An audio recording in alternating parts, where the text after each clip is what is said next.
Hey guys, Andy here from Mediocre Hobbies coming at you with day 4 of Grail Knight week. That is correct, we have done Monday, we have done Tuesday, we have done Wednesday, and now we are on to Thursday working on our 4th of 5 nights. The last 5 nights that I need to complete for this tournament coming up on Saturday, the first Old World tournament that's happening here in Ireland, and I'm very excited to be a part of that. So obviously we have done a couple of schemes already. We did red and blue on Monday, we did yellow and black on Tuesday, and we did like a Templary style one on Wednesday with the black and cream. So they both, all 3 of them turned out fantastic. I'm really pleased with them. And then of course I was then racking my brain as to what I should do for the 4th one, and I remembered that orange is my favorite color, and I haven't done a single drop of orange to this Bretonnian army so far, so I thought it was about time I changed that. So in this video I'm going to go through painting a Grail Knight using orange and black. I think it's going to look absolutely fantastic when we're done with it. Before I get into the video, I just want to say a big thank you as always to my patrons. I can never go an entire video without thanking them, because without them I would not be able to continue doing what I'm doing. So at the bottom of my heart, thank you so much for all of your continued support. If you are interested in getting involved in that, then there's links in the description below. Access to a private Discord server and an extra video every single week are just 2 of the awesome benefits for being involved. Okay, without further ado, let's get in and try and make an awesome looking Grail Knight. Okay, and this is the knight in question for day 4. He's a pretty nice looking sculpt. There was a bit that I realized at the end of painting him, and the like whole crown thing that's on his head is like family heirloom crest thing. There's candles all around the outside. And unfortunately, these old sculpts aren't as sharp as the new plastic ones, so I didn't actually realize they were candles until like the very end of painting. And even having said that, I'm not 100% sure whether they're supposed to be like sculpted on designed candles that are part of the metallics, or whether he literally has candles on his head. It's not outside the realms of possibility in the Warhammer world that this knight has a little shrine on his head, which I don't know how those candles stay lit when he's riding on a horse, but you know, it's not important. So when I get to the end of the video, I didn't go back and repaint them as candles. I still may do in the future. All of these knights tend to look like, you know, champions, sergeants. I actually can't tell what sculpt is meant to be the boss. So if I do decide I need to differentiate that even further, perhaps going back and repainting the candles on top of this guy's helmet will help him stand out from the rest, and then he will of course become the squad champion. So as you've seen, I started with the contrast orange there, and I was originally going to do the quartered scheme again, which I've done on most knights that are the 2-tone colors, but then I realized I should probably try and change that up a little bit. Bretonnians have different colors in loads of different places, so I decided to do kind of all of the outside barding, or the inside barding, sorry, as orange, and then the outside stuff like the shields, I mean his cape and stuff, I'm going to do in the black. This was very much a last minute decision. I think I was applying orange to the model already before I came to the decision that I was just going to keep painting orange and get him kind of like a majority orange. Orange is my favorite color, in case you hadn't figured that out, but the amount of times I just said orange, but don't judge me for that. So then I very carefully, like I said, applied black Templar contrast to those shields, including the shield in his arms. Arm, should I say? Yeah, and like I said, his cape and stuff is low. I really did feel like when I got the orange and black on, I felt like correct. It felt good. The model looked fantastic. I definitely think the right ratios, and I was very excited even from this like early stage, just having the orange and black contrast off. I was starting to get really excited for what this particular miniature was going to look like in the end, and I also got a little bit sad, and the reason for that is in other units of knights, so if they're not the Grail Knights and they're not questing knights, so if they're Knights of the Realm, Knights Errant, or any of the ones, the entire squad will get painted the same. They will match each other. And I really liked this scheme, and I kind of was like, oh, I wouldn't have minded doing like 6 knights in this color scheme and having a whole squad ride around. Because I'm doing one as a Grail Knight, I don't think I can go back and do that. Now, I may break that rule just because I like it so much. You never know. So some Gargak Sewer got applied for all the barding. I'm very much running out of that paint. I need to get some more very soon. Cellocanum Grey was the color of choice for this guy's particular warhorse. I gave him a grey horse. Another quick and easy step. Especially when the shade goes on, it really does add a lot to the aesthetic of the horses, the designs on them. I'm definitely found my mojo when it comes to painting Bretonnian knights. I'm very comfortable with painting them now. They don't scare me or intimidate me like they used to at the beginning of this project. I mean, Bretonnian army is something that has always kind of almost frightened me. Like I said, it was the first army I bought when I joined Games Workshop. I worked for Games Workshop for 15 years. And the day one, literally my first day, you now have a discount. I bought a Bretonnian army, and these are the exact sculpts, these exact models that I'm now painting up. I got them cleaned up and repaired, and now I'm painting them. So it feels really good to paint like this Bretonnian knight I bought 20 years ago, and he's finally getting painted up, which is kind of exciting. But back in the day, I just put them together and sprayed them black, and I was literally too afraid to do anything else because Bretonnian armies were so intimidating. Like, you used to open up the old army book and just see 100 knights in a big swarm, every single one of them painted to like absolute perfection, and every single one of them painted different colors. And I often just wondered how the hell they did that. I still don't know if I could ever do a Bretonnian force where all the knights were different colors, but I think the 10 questing knights and 10 Grail Knights, when I get them all finished up, that will be quite a lot. That'll be 20 unique color schemes by itself. And then of course all my other units of knights will probably be 10 strong in their own colors, so it's gonna look pretty cool. Like I talk about in this video, this army is getting painted now for a tournament. I actually have 2 tournaments coming up. I have a tournament which is taking place in 2 days. This Saturday, the 10th, I am attending the first Old World tournament that's taking place here in Ireland. It's being held in Underworld Gaming, an independent store here. If you're interested in the details of that, we can link it in the description below and you can check it out for yourself. And obviously there's no painting requirements for this tournament, or you don't even have to have the correct base size yet. It's very much just a really casual event so people can get the kind of grasps of the rules, what an event might look like, you know, real low key, a lot of fun. That's what I'm hoping for. But I of course want to show up and put my best foot forward, so I'm going to have my entire army fully painted, all rebased on nice new bases, and hopefully be quite up to date with the rules so I can help people out. Apparently I'm supposed to TO this thing, so I'm sure people will have questions for me pretty much all day long, and I want to make sure that I can provide the answers for that. Other tournament that I'm actually already signed up for is I was one of the lucky ones who managed to get my hands on the tickets for the first Old World tournament being held in Warhammer World in April. I literally was waiting for the tickets to go on sale. They sold out in, I swear to God, less than 10 seconds. So 4 of us were online on the computers trying to book tickets, and I was the only one who managed to get a pair. So only 2 of the 4 of us are going to get to play, which is unfortunate, but it's the roll of the dice. So obviously it's quite popular and a lot of people are very excited for this event, this tournament, as am I. So when I go there as well, I want to put my right foot forward. I'm going to hopefully show up with quite a nice army. Whether it's going to be Bretonnians or not, I'm not 100% sure yet. Probably going to be Bretonnians because I'm quite proud of them. You know, you kind of want to show them off when you're there. Okay, now that we've done all the particular base coats and washes like we normally did, it's time to go over to the layering stage. And as you see, I once again grabbed the Duncan's paints. We're going to start with Fanatic Orange, and we're going to work that up as the mid-tone for all of the fabric and cloth that is orange on this miniature. And as you can see, it's already a fantastic color. And I don't know whether you're tuning in or whether you've followed on, you know, the first 3 videos of this series, and this is the 4th one. If this is the first one you're watching, the reason that I'm using Duncan's paints here is obviously the Duncan's paints all kind of have the same tone. So if I layer up each and every knight with the same tone, it doesn't matter about the colors, the tones are the same. That means the unit as a whole is going to look fantastic.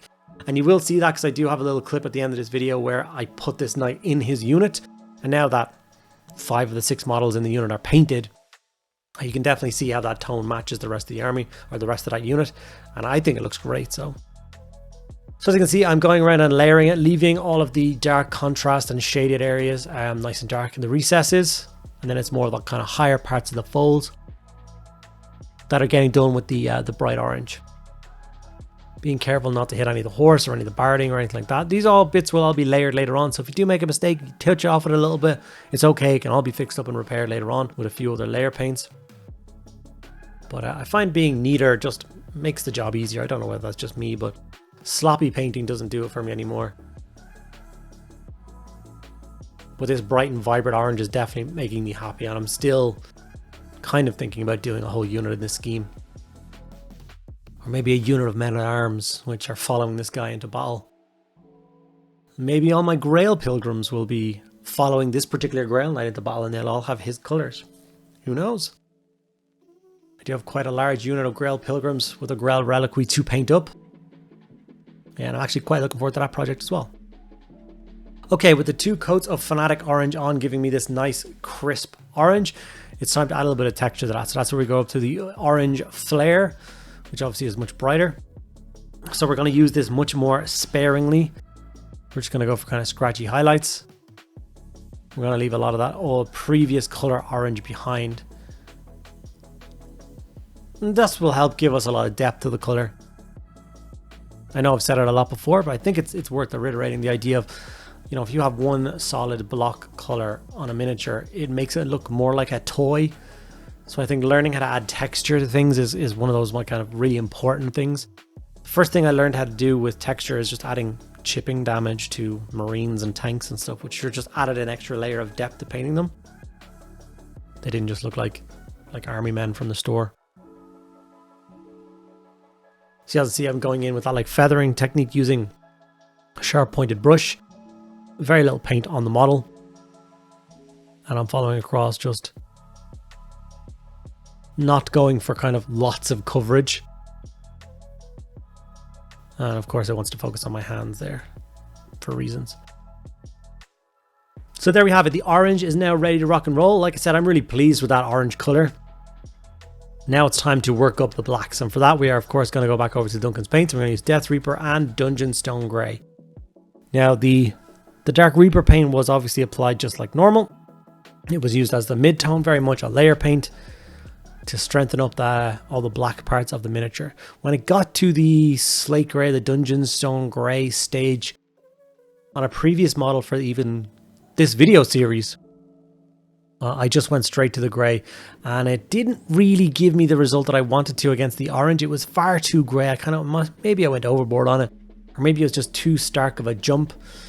So what I ended up doing in this particular instance, I did something that I usually don't do, but I went for a 50-50. So I mixed the two blacks together, the Dark Reaper and the Dungeon Stone Grey, which gave me a much subtler kind of next step of paint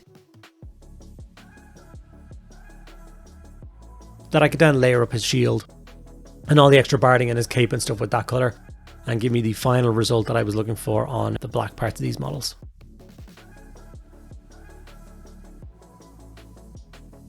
Like I talk about in the beginning and end of this video, I have one more knight to paint, and I am of course taking suggestions for what colors that should be. I'm also trying to remind myself to not only paint for me, like the intention of, or like the ability to give myself an entire week to paint up my knights that I need to paint for a tournament and make it content is very much a luxury.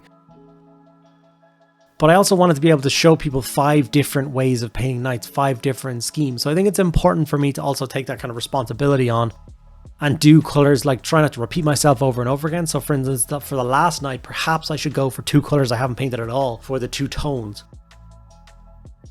So some people are curious to see if I could do a lot of white on one of the knights, so maybe a quartered white and something else scheme.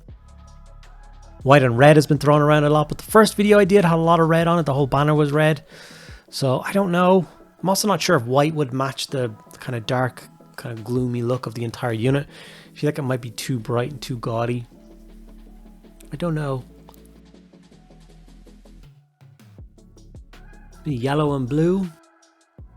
But we've already done blue and we've already done yellow on 2 other knights. You know what I mean? The combinations have kind of been done already. And I feel like I'll be going over myself. I would love to help people with one other color. Before anyone puts in the comments, do green. I have recently learned that green is considered to be a peasant's color.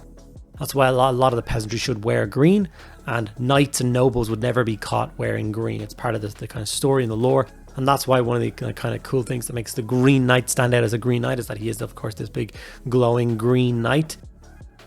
So I'm definitely going to leave that green color for him. So I'm trying to avoid green. But I've used everything else. Like, I don't know whether purples would look well. Purple and white. Purple and white could look cool. Not really a fan of purple though. Fulgurite copper is used to start highlighting the gold. And I did remember the correct order of doing the gold before I do the iron breaker. This time, first 2 videos I failed. The second 2 videos, nailed it.